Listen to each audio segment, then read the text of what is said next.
I'm Jenni Russell. Welcome to Her Health and Happiness right here on UK Health Radio, your only real feel-good radio station and the number one health radio station worldwide.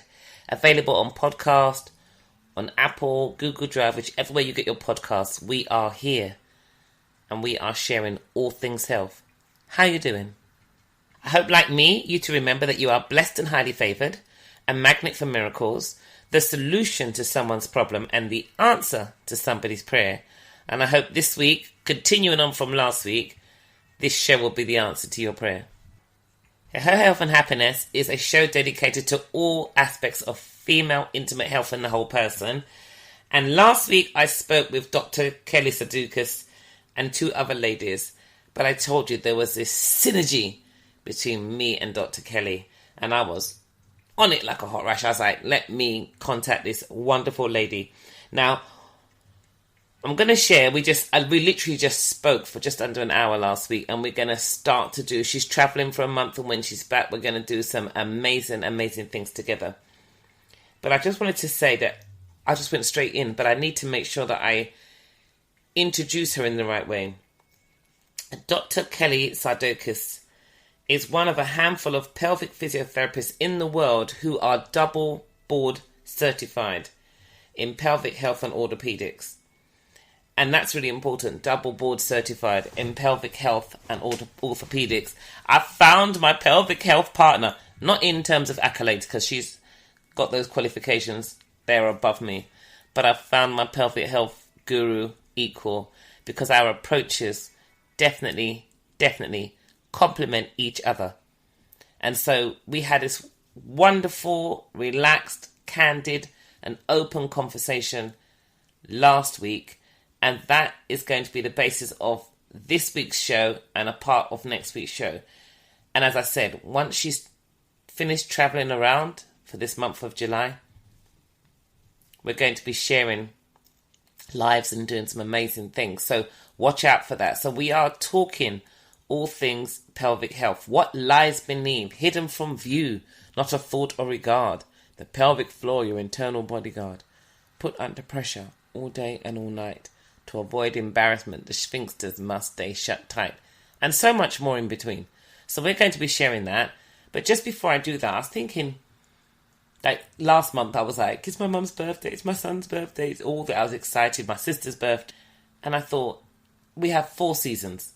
You know, winter, summer, spring, fall. We have those, autumn, we call it here.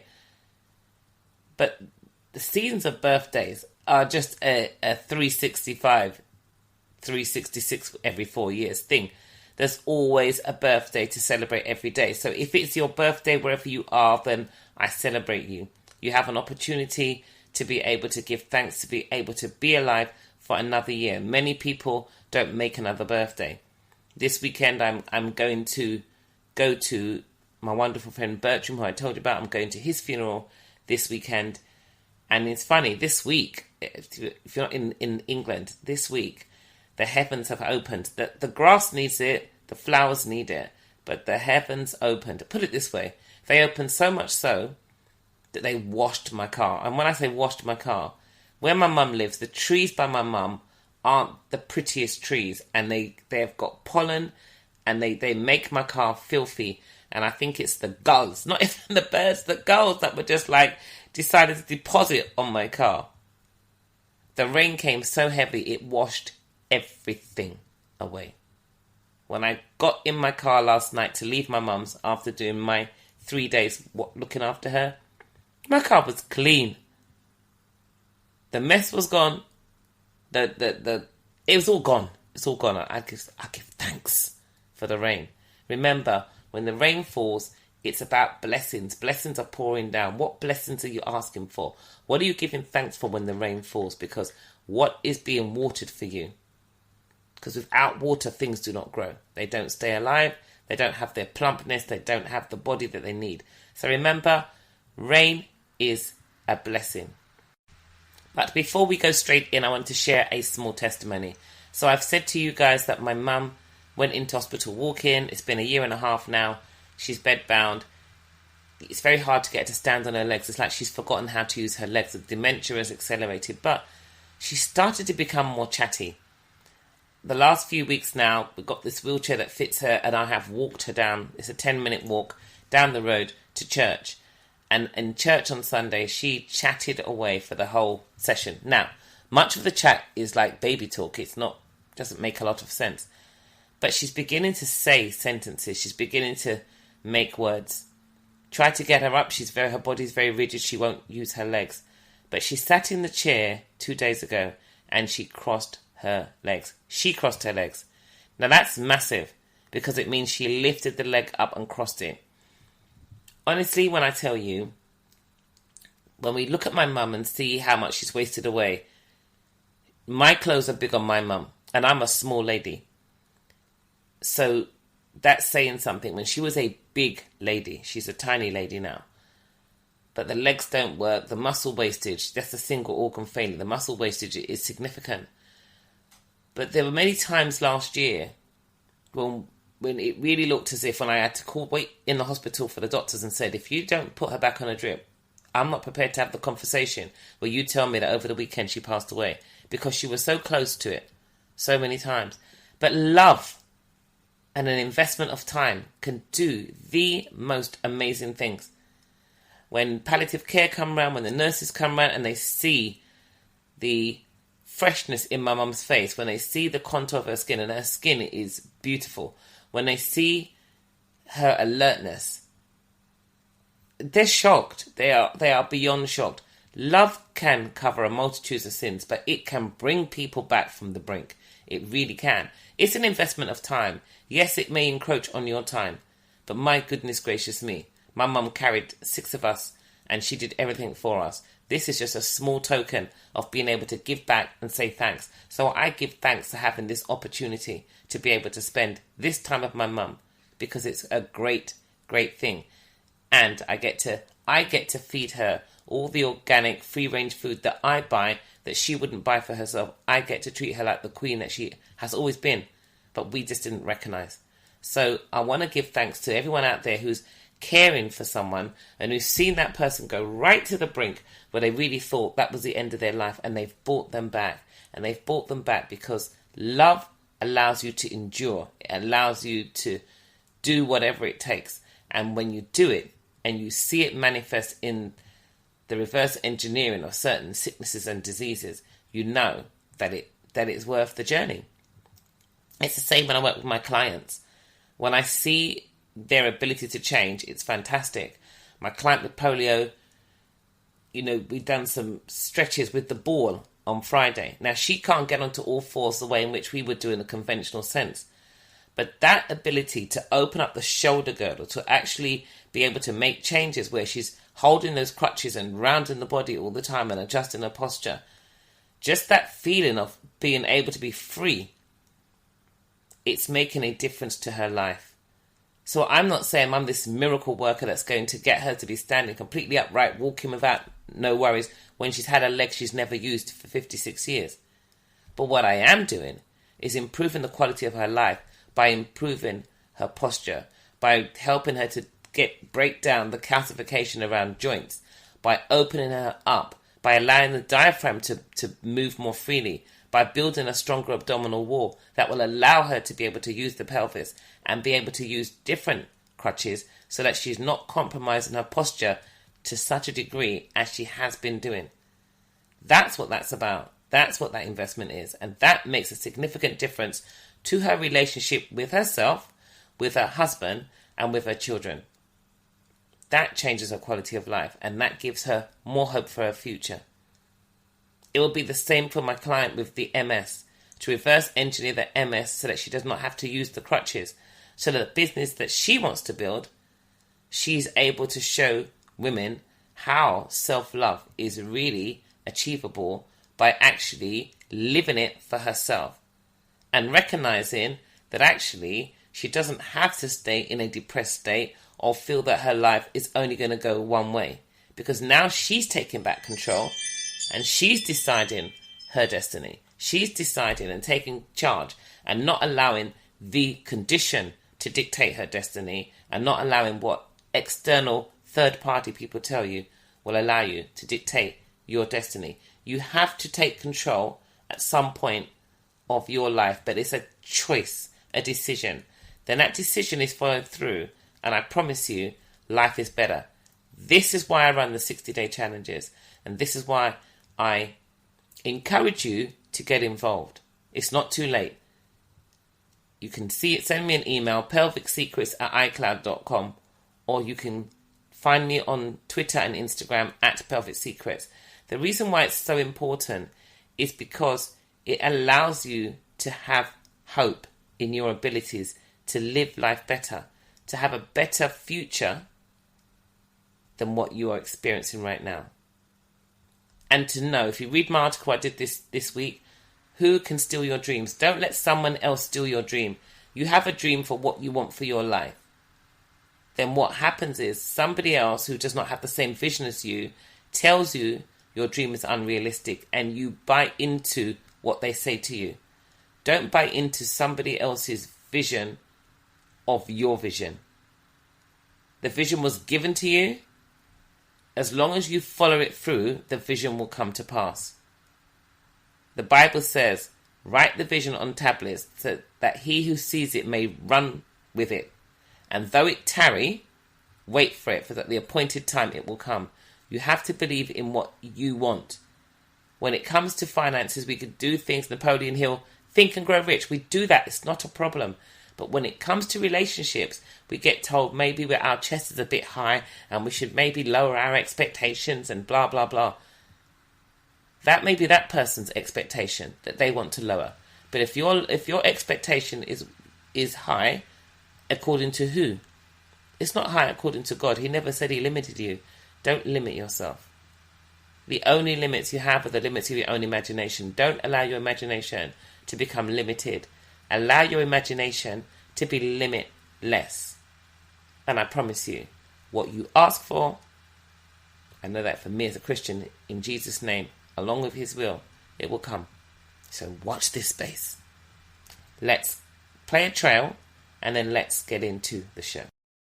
UK Health Radio, the station that makes you feel good.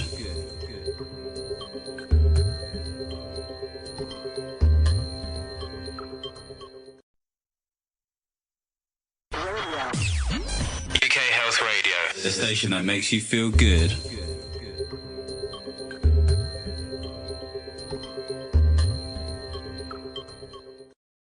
Yeah, so welcome. I just thought we could have a candid conversation. Yes.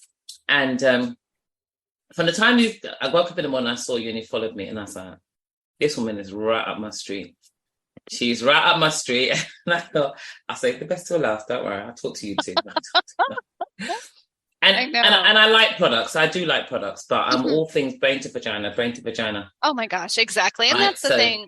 Yeah. And I am all about, I do use the TENS Care products, and I'm grateful for anyone trying to spread the word, but it's, and how I became involved with them, I do some free education to medical device companies just so they can kind of understand how things work, actually, because just because someone works for a car company doesn't mean they know how a car works. And it's the same thing in medical tech. And so that's one of the companies that I outreach to and provide some free trainings. And then voila, items like this happen, and you get opportunities and exposures to different markets that you wouldn't otherwise be exposed to. So I'm grateful for that. And it put me in touch with you. Yeah. See how God works, I'm telling you. And I always keep saying to myself, it's just like, you've got to know where to sort of move and find where people are, because everyone's got a product they want to sell. Everyone has something, and that's great. It really is good, right? But we are a product. This is how I see it. We are products first and foremost, right? So did you ever use the Gyniflex? No. Oh. Tell me about it. So unfortunately, at the time when Suzanne tried to sell it to me, I wasn't in a position to buy it. And she'd gone out of business in 2017, but she wanted some ridiculous money for it. Then when I was ready to buy it, I think a year and a half ago, she said it's too late. I was so upset. So the Gyniflex is a fully movable object. It was made in America by Dr. Suzanne Sloan and another gynecologist. Mm-hmm. And literally, it's like it's got, where's my book? It's like it's got feet on it. So it's sort of shaped like a sort of penis head, comes down the shaft, but it was complete manual product. And there were 6 different strengths. So the first one was literally nothing. And then Yes. the 6th one, you could actually see the veins popping up, right? Yeah. And so literally it came 2 in a box, and you literally got to try and, I think it was open about so. And you've literally got to try and make it move. So for me, it was the best bit of kit on the market because you had to move it. So you had a range of movement, and then you had open, close, you had relaxation. So in between your sets, you could try and relax the vagina and allow the gyniflex to go back to its natural size and shape. And then you've got to force it to close. You could do quick ones, slow ones, but it, because there's different strengths. Yes, and making that move, that, it might only be this wide, but that is something for Gina to do, right? That is something. And 6 different strengths. And it's something that I really want to try and develop myself and bring about here. Yes. But I'm going to do. But I just need to have a little £250,000 to one side, and I can do it, right? I know. But there is, if you want me to put you in connection, there's a woman named Gina Danielson. She's originally out of Canada, but she developed the Cooch Ball. And it was the same thing. She just saw a need for a product, and she ran into issues being a woman-owned business, calling manufacturing places, primarily in China, etc. And she found that actually if she pretended to be the assistant of the owner, she got more calls back than when she was the owner. Wow. How frustrating is that? But from the practical perspective, if you ever, did have questions from the manufacturing, because that would be a phenomenal product, I think here in the States. Yeah, here in the States, the closest thing we have is the LV. But I've done LV, and I was supposed to be an ambassador for them, but they never come back to you. And the LVs, the thing is, the one good thing that I do love, you must love as well, right? Is that, so this is it, we're starting already, so I can just share this as a candid conversation. Oh, yeah. But one thing I love is that being, a pelvic specialist is that everyone wants to sell you their product. So some people say to you, you can buy my product. And I'm like, no, you can send me a product and I can test it.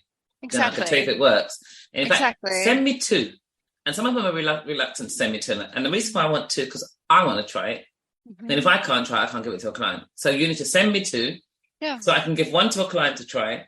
And I myself can try it, because I need to try it myself before I give it to my client. Yes. And that's what I don't think some of them understand. It's like, we've got this product, it's the best product on the market, we've done this. Well, some of them, what I wanted to do is, obviously, Gyniflex, I put it in my first book. So this is from 2003 when I started writing. Yeah. So it's around, she did it in 2000.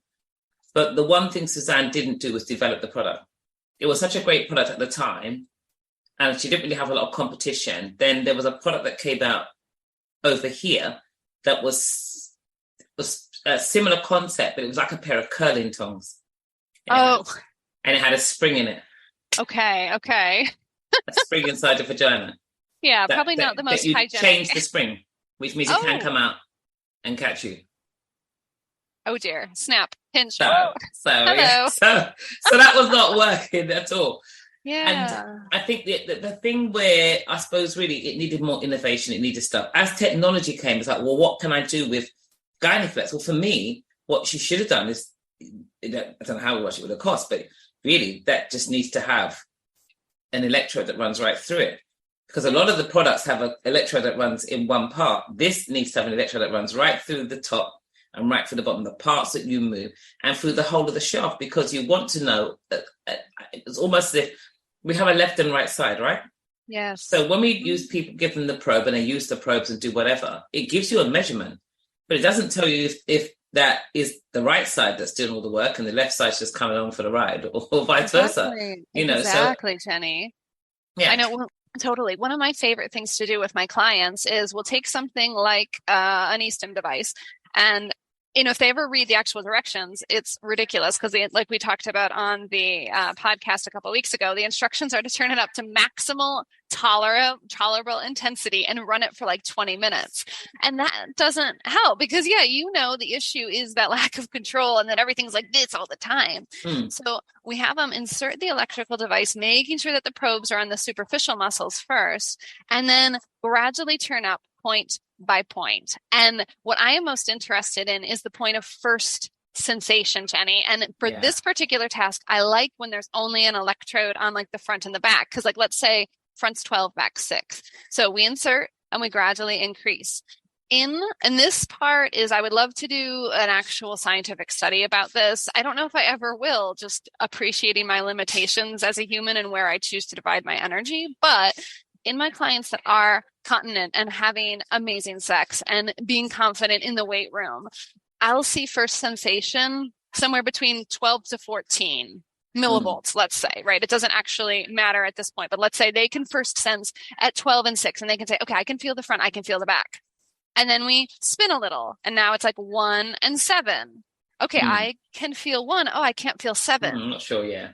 Yeah, I turn to an 8. I turn 3 and 9. And in my clients that are incontinent, Jenni, I will see them going up to 30 millivolts, to 40 millivolts. I will see them reach the motor threshold, and they still can't sense anything. So that's, where I, as a PT, am so passionate. And it's all the work that we're doing when we connect the brain to the body to feel the tighten and the release. But we'll find, oh, voila, like maybe I can't sense anywhere. Or we'll find, hey, my right side, I can sense just fine. My left side, I can't sense at all. And then that helps you to figure out, okay, what side is your brain talking to or not? And then it's, the manual examination. Okay, well, what muscles are too tight? What muscles are too weak? And then we kind of have this beautiful picture. And that's the one place where I see the future of these electrical devices can be amazing for us, or any device like the one you were just discussing. And then how can we quantify that device and your sensation and kind of map vagina and map the pelvic floor muscles? It needs to be mapped, doesn't it? It's like it's a roadmap. And I think the thing for me, because I'm a Czechie, right? So I've done the Paul check. And so you look at the whole physiological load, and so you also understand the chakra system. So I know the left side is female, the right side is male. So obviously, based on your history as well, when I get in these readings and it's all, just the left side that's working and the right side isn't doing anything, I'm asking you, what's your relationships look like? What was your relationship maybe with your father or your brothers? What's your relationship with men in particular? What trauma have you suffered? Have you been, have you experienced any kind of trauma? Because that has the potential to shut that whole right side down. And so it's not just about the right side of the pelvic floor. Now I'm going to look at your transverse and see what's going on with your transverse. What's going on with your multifidus. Hey, let's have a look and actually see what's going on with your lats and your obliques. In fact, let's just see how you walk and see your posture. You're on your right. Let's have a look at everything, because now I know that what's going on internally that you can't see, you're manifesting, and actually it's visible in the shape and contour, even of your butt. I can see it in those things. Then I can explain it to you.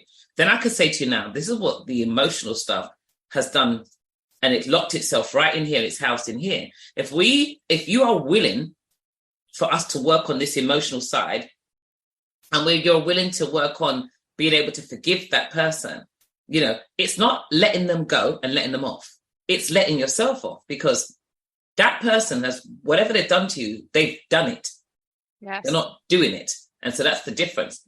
But what you're doing is holding on to what they've done, and what you're doing to yourself. That's the thing that we have to undo. And that's where I feel that the pelvic floor work has got a long way to move into. And that's how I've always worked. And that's the difference. Amen, so sister. Yes. I don't have a physiotherapy degree. But, as I said, how I got into it in 91, 2, my friend had his second baby, and he said to me, "Oh my God, Jen, now I know what they mean when they say it's like dipping your wick in a well." I was like, huh?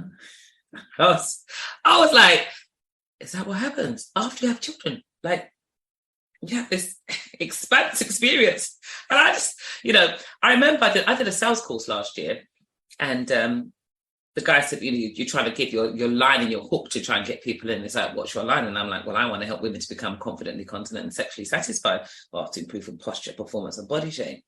And he's like, it's really, really good, Jenni. It's really, really good, right? But no disrespect. What's your real reason for wanting to do this? And I was like, huh? He goes, what's your real reason? Come and tell me your real reason. And I said, oh, okay. I said, because my friend said, no. And I wanted to make sure that when I had a baby, I'd have great sex after. Because I like good sex. I don't want to have no with there yet moment. So, because that's it. There you go. And the thing is, for me, I didn't even think of it. You're trying to think like how you're going to sell it. But now I can use that's what I did it for. And my interest was like, do I fall apart downstairs after I have a baby? That's not going to be my experience, right? So I was teaching 21 classes a week. So we were doing reverse curls all the time. Reverse curl, reverse curl, reverse curl. Yes. But I wasn't thinking about tightening and relaxing. I was only thinking about tightening. Absolutely. That's what happens until you know better. And then you start to learn better. You start to do courses. You start to understand. You think about muscle and movement. You remember, hold on, Gina's a bag of muscle. Yeah. So, she's got my biceps. If I just kept contracted all the time, I'd be like this. I'd be walking around like this all the time. Couldn't get my dress on. Yes. I know. Gina is a queen in all respects. You like that, didn't you? I loved it when you said that. That was beautiful. But I mean, it is so true. All the different reasons we get into it. I was a PT student working with athletes. And this is, the cool thing is athletes, even young girls who've never had babies. The new studies show 60 to 80% of them are having symptomatic pelvic floor issues. And they confided in me because we had trust. And look, I pee my pants every time I spike the volleyball or every time I'm doing the hurdles. And these are like national champion girls. These are not, run-of-the-mill athletes. And I was a PT student at the time. And I'm like, well, I know that there is definite things we can do, but I know it's not just telling you to do Kegels. I know that's actually doing more harm than good. But at the time, I didn't have the skills. So I went and did the initial training, which was this 5-day course. And then I spent 10 weeks with a pelvic floor physio and an outpatient rotation. And it would change the course of my career. And I came back to these girls and I'm like, oh my gosh, I know how to help you. And you are not going to believe what we're going to do. And it's going to change your life. And that was, when I was still in graduate school. And now this is me 23 years later. Oh my gosh. Absolutely. Or the next time I come over to the UK, I'll be sure to look you up.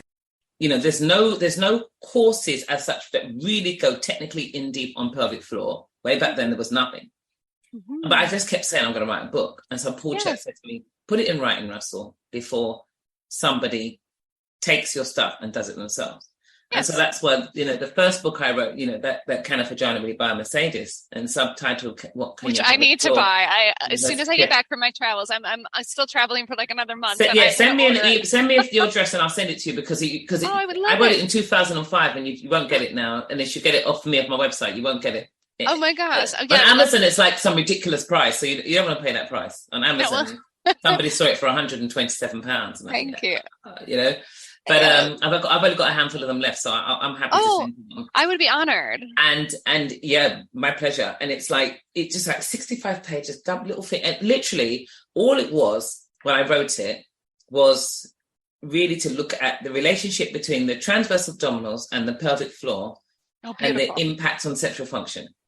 Beautiful. And so when it went out, it was really simple, lay people's language, not deep, not scientific at all. When it first went out and the distribution company had it, I went to see them, and there's a guy in a lovely sort of bow tie, and he came out very English, very, very speaky spoken. Very proper. Yes, and said, well, it's not a sex book, is it, Miss Russell? I was like, no. He said, people have to do exercises. I'm like, yeah. So I think the title's so catchy and the number plate that the thought was, it's a sex book. And I'm like, no, it's not a sex book. It's not a sex book. So it's almost like a disappointment. But at least we finally, and also in 2005-6, the Institute of Chartered Physiotherapists told me it was impossible to activate the pelvic floor through the vagina. Oh, well, you're kidding me. Who said that? 2005, the Institute of Chartered Physiotherapists, 2005-6, they told me it's impossible. So my answer to them was, well, I do not squeeze my ass, but I have sex. Kind of figured Gina must be doing something. Yes. You know what I mean? Oh. And it's interesting because that was then. And that's not that long ago. I mean, no. 2005 and 6, that is woefully recent, Jenny, for you to have been told that. Yeah. And I feel whenever I hear these stories of someone like you, who is this empowered person who has a different set of credentials and somebody else is threatened, they're threatened from their own feelings of inadequacy, or they are not approaching this as we ought to be approaching this from a environment of abundance. And I have an incredible skill set. It's not all the skills by any means. And I see what you're doing and I embrace you because you are reaching people that I am not reaching and you have skills that I don't have. So let's come together and we are stronger as a whole. And so I'm so sorry that you've had that experience. Listen, don't bother me at all. I actually had my work published at the Institute of the International Continence Society in 2017, and in 2020 when we went into lockdown. I was so annoyed. I was going to Las Vegas. I was actually doing a 5-minute poster presentation. I was actually going to speak and do a presentation. Oh of course, went into lockdown. I was so upset that I spent ages trying to get it right on the, get on the TV and do a presentation that way. Yes. But when I went in 2017 to Florence, it was beautiful. And then I went to one of the physio. I thought, let me just go and see what they're saying.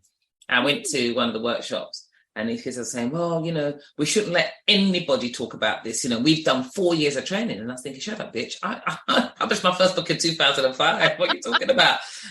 And the thing is, I'm not trying to take anybody, like you said, you have this and your approach is a different approach to mine. But I know that there's some synergy and we could work together. I can share my approach. You can share your approach. That just makes if we put them together, it just makes us, like you said, a whole, a complete, makes us a stronger force. But it doesn't mean that because I don't have what you have, I'm not qualified to do what you do, because I've been doing it. And when I first started, Paul Chek said to me, look, Russell, everyone calls me Russell, my surname. If you're going to do this, you're going to have to do a vaginal examination. I'm like, I ain't putting my finger in no one's vagina. You're mad. I'm not doing that. Because I was like, because I wasn't, again, like I said, I fell into it by default because it was not something I thought, let me do, let me create, Yes. And, but, I used to use the electrode probe and you do it. I'm doing my course, but I'm still not really thinking, of course, left, right side. So I'm getting these readings. Some of them are, the milliboles are really low, and, and I'm thinking, these people are really disconnected. Like, there's some stuff going on. So I know I've got to get in their head, right? As opposed to getting in here. If I get in their head, I can get into the Gina. I can't get into the Gina without the head. So even when Suzanne came over from America with Gynaflex, and she first came over, and of course she's promoting her product, I said to her, I don't care what anybody puts in their vagina. I really don't care what they put in there. If this and this are not talking, it makes no difference. Yeah. You can use the TENS machines. You can use any machine that's got an electrical stimulus. It's not about what it does when it's when it's inside of you. It's about what you do when it's not. Yes. And how it connects you. Yes, girl. And what I love too, so like, again, I come at this from a very Western perspective. I am open to everything with chakras and sides of brain and sides of bodies. And what I think is so fascinating is from Western perspective, left brain is the rational brain, and it's going to control the right side of your VADs and of your pelvic muscles. Right side is the abstract brain, and it's going to control your left side. And it's the nonverbal, the non-rational. And my approach, and I will typically see more persistent dysfunction in the left side of the pelvic floor than the right in my clients. And again, perhaps it is the way that I treat, that we start out with this clock image and range of motion, okay, blah, blah. But now this left side's hanging on and it's not connecting in the same way the right side is. So my then next step would be, all right, we're going to close our eyes and we're going to pick a color. Okay, what color do you see when you're putting your attention to this portion of your pelvic floor muscles? Okay, now what color is happy and healthy to you? And you'll do breathing exercises to use that color. And that makes sense to the right brain as far as how I'm treating. But I would love this more, talking about this masculine, feminine, right side, left side, because I think it's a different. And then if my side, my speak doesn't work, then I can be like, hey, I'm sorry, this isn't working for you. But hey, I know this gal who has another approach, and maybe that's going to be what you need. Because I think that's what it's about, really, is it's when we get the right thing, we're going to see changes very quickly. So when I get people who come to me and let's say we're working on this for 6 weeks and we're not seeing those changes, then I need to say, hey, I'm going to put up my hands and I need to get you to where you're going to get better. So I would want to talk more with you about the chakras. Oh, definitely. And they are really, it is really, really amazing. And again, like you said, the breath. So, as I said, breath is life force energy. So I'll send you also the audio I did with Paul Chek when I asked him about the beauty of breathing. I have that in my book.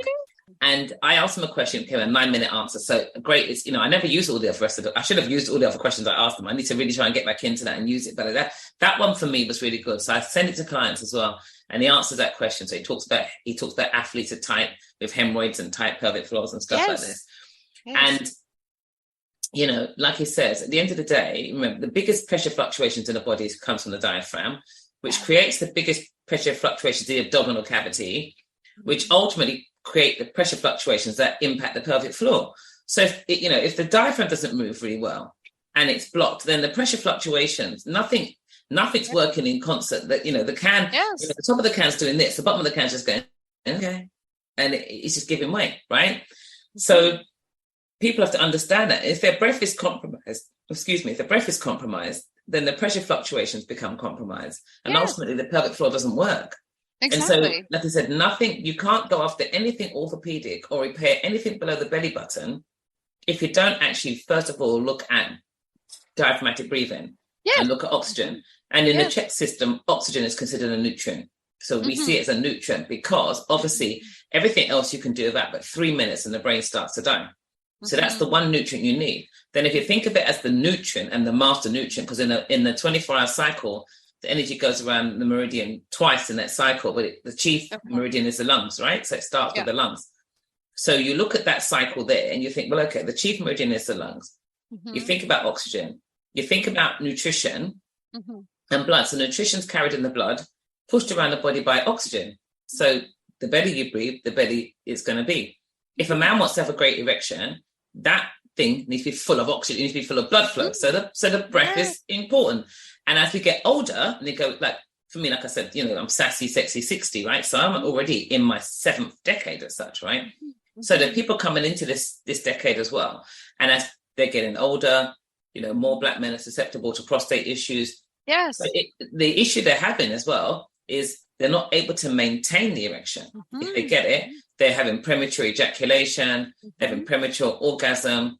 They may pull out and then they're just dead. They can't get it back up, and they've got all of these issues. But if you look at their physiological profile, the stress levels are really high. Oh, exactly. And what are the drivers for that? And most of the drivers are obviously is finance, sex and finances. Relationships, sex and relationships are the biggest drivers. They're the things causing the most problems. I don't know how it is for you in the US, but over here they just keep with that pandemic. They just pushed in. And that's fear, anxiety. Well, that was that for women get locked straight downstairs. That's problems right there. Yep. You can't get access to systems. It gets worse. That's a problem right there. People take the mickey out of it. That's a problem right there. So it carries on being this problem. Yes. And then you've got the cost of living crisis. Now, that's a problem right there. So first of all, you've got the fear from, am I going to die from this virus? Then you've got the fear from, am I going to lose my house? And you're just being given all these fears. Oh. Exactly. Well, and in our country too, in the States, we're a much more puritanical society, for worse. I used to say for better or for worse, but it's just for worse. And so, people are never taught about that their pelvic floors exist and that they are a muscle that can help with things. So these men and women, but since we're talking about the men right now, they're men who have been constipated their whole lives and they have no connection to this group. And now you add that stress and your pelvic floor is direct from the Western perspective, directly connected to your emotional center by your vagal nerve. And so that's, so we have not only this chakra stress imbalance, or probably is the same way, but there's two ways of describing the same thing probably, right? We have all this stress and the pelvic floor muscle that's at the bottom of that canister, it's here. And they're not diaphragmatically breathing because they're never relaxed. But even if they were to diaphragmatically breathe and the top of this canister comes down, their little pelvic floors are resting here rigid. They are never moving at all. And, and then that's why they fail, is because they're rigid all the time. So they have zero functional strength, zero blood flow. So when we can talk to them about, hey, here are these muscles. And it could be a digital exam, but you know what? It can be sitting on a rolled towel. It's education using those cool MJ Forget stuff that you showed me last time, that, hey, you men have pelvic floors too.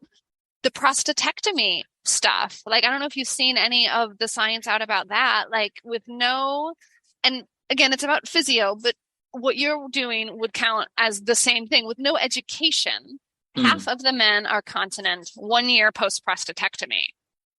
Is that what? And sexual function follows that. So without anything, you're just sending them home and saying, okay, well, maybe you'll be continent in a year. With one visit.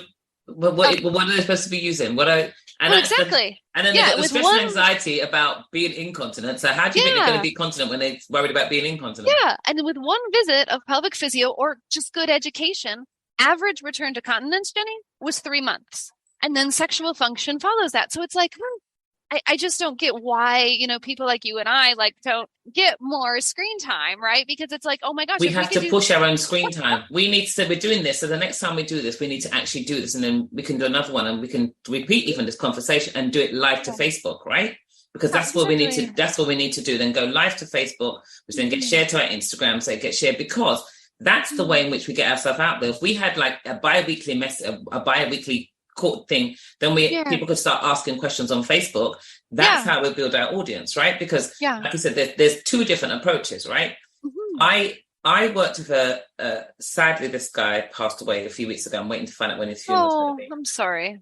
But I'd been talking about him that week before, so I was so upset when I found out he died. Like literally, I talked about him on the day. I didn't call his name. Then the next day, his wife sent me a text and said, "Oh, Jenni, I tell you, I couldn't even go and do my clients. I was devastated." But what had happened was, years back, about 4 or 5 years ago, I was working with his wife. I was doing a detox program. I think it's from Germany, Purium, and I bought the detox products round to give to his wife. And when I got there, he was at home, and he said, "Did you tell Jenni why I'm home?" And I said, why do I need to know? That's like, and he sort of pulled his trousers up and he had a colostomy bag strapped to his leg, and he said, he had enlarged prostate, and they were going to do an operation in 3 weeks' time, and he would probably have to use Viagra to get an erection, and he would probably have to wear adult nappies. So I was like, I said, "So why am I working with your wife?" I said, "Listen, if you don't put the money for the detox in my bank account by the end of today, I won't help your wife no more." I was just like, I'm not going to have this refret. Like, I'm not doing it. Anyway, he did. He put it in my account. And then from there, he then signed up and let me coach him. Good. So 3 weeks. Uh-huh. Prostate, that was the nutrition. That was the detox, right? So that shrunk the prostate, then doing the exercises. So then he didn't have to have the operation. What I found out, sadly, consequently, when I went to see his wife after, is that he had stopped using those exercises. And I don't know about you, but what I find sometimes, the reason why, a lot of medical professionals go the medical route and think of operations, is because people don't understand that the compliance isn't just so they can stop leaking. Mm-hmm. The compliance is so they can understand the educational tools they need and implement them and make them a part of their lifestyle. Not like, it's like someone that's, I'm getting married next week. I want to be a size 6. Or I want to be a size 2, whatever. Exactly. So can I do that? I'm going to do a diet and I get down to a size 2. Now look at this. I'm going to take the picture of my wedding dress. I look fantastic. If in 6 months, I'm going to be 4 times the size I was at my wedding, because all I've done is I've done it for a set thing. But how about doing it for a better life? Yes. And then living it as part of your life. It's not that you're being, that's why I said to my friends, I stopped talking about food, because many things can be called food.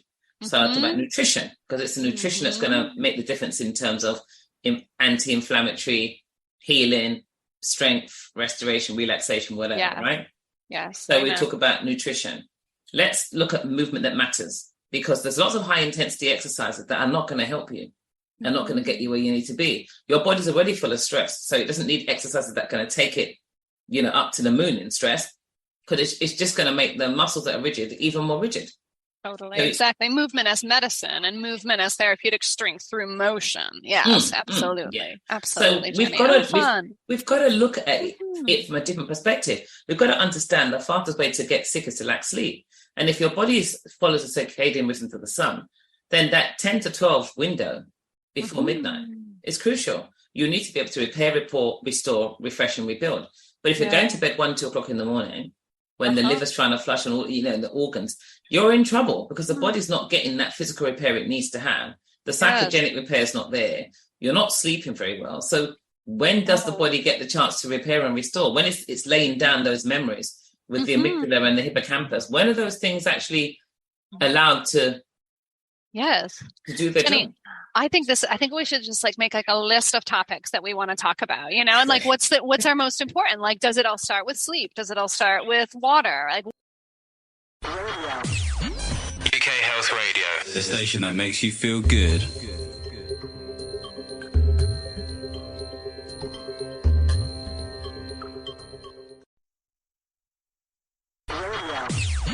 UK Health Radio, the station that makes you feel good.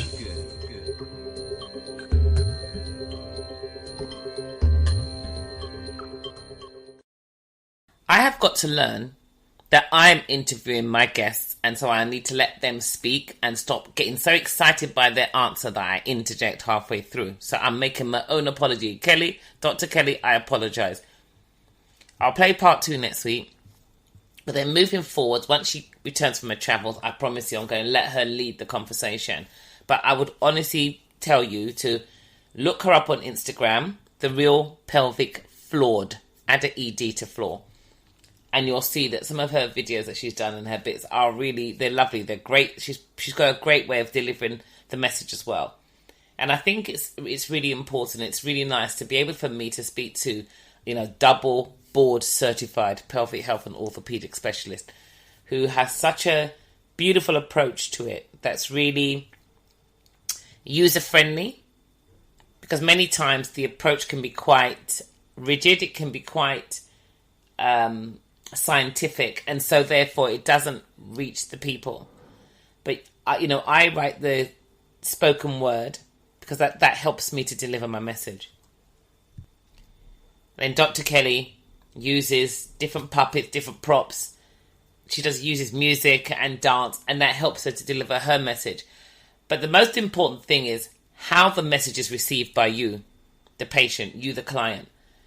And if we keep it too scientific, it's not personal enough. It doesn't reach you. And it's kind of like it needs to reach you in a way that makes you go, wow, this makes sense to me. I can be inspired by this message. I can do something to help myself, and I'm ready to do something to help myself.